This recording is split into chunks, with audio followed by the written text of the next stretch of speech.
Hello வணக்கம், இது உங்கள் சிவி ஜோன். ஸோ இன்றைக்கியோட எபிசோட் சூப்பராக போச்சு.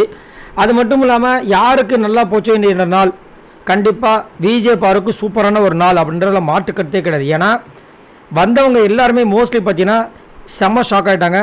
விஜய் பார்வதியா இது எங்களால் நம்பவே முடியலையே, திவாகரா இது எங்களால் நம்பவே முடியலையே அப்படின்ற மாதிரி சொன்னாங்க. ஆனால் அதிகப்படியாக திவாகரோட விஜய் பார்வதி மேலே தான் எல்லாருக்குமே கண்ணு.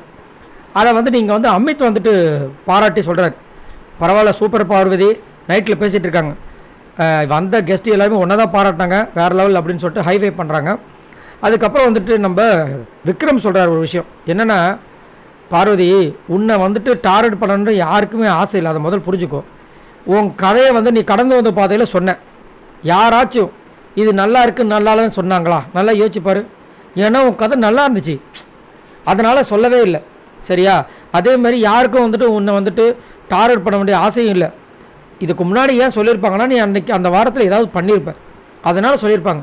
அதுக்கப்புறம் இந்த வாரம் ஏன் சொல்லலை, உன்னை சூப்பர்னு சொல்கிறாங்கன்னா அந்த வாரத்தில் பண்ணல நீ. ஸோ இதை நீ தான் மேம்படுத்தணும் அப்படி மாதிரி சொல்லும்போது புரிஞ்சுதுன்னு சொல்லிட்டு மண்டையாட்டுறாங்க. ஆனால் இவங்க என்ன பண்ண போகிறாங்கன்னு தெரியல. ஆனால் சூப்பராக பண்ணிகிட்ருக்காங்க. அதே மாதிரி விக்ரம கேட்டாங்க, சரி உனக்கு என்ன சொன்னாங்க சொல்லு அப்படின்னும் போது அவருக்கு நிறைய எக்ஸ்பெக்டேஷன்ஸ் மக்கள் வச்சுருந்துருக்காங்க போல, அதை நான் ஃபுல்ஃபில்லாமல் பண்ணாமல் விட்டுட்டேன். அதை தான் எங்களை சொன்னாங்க. எனக்கு அதுதான் கொஞ்சம் மனசு உறுத்திட்டே இருக்குது. ஏன்னா நான் ஸ்டாண்டப் காமெடி அப்படின்ற ஒரு காரணத்தினால மக்கள்லாம் அவன் உள்ளே போனால் நல்லா பண்ணுவோம் அப்படின்லாம் நினச்சிருந்துருக்காங்க போல். அதை நான் ஏமாற்றிட்டேன்ற மாதிரி சொன்னாங்க.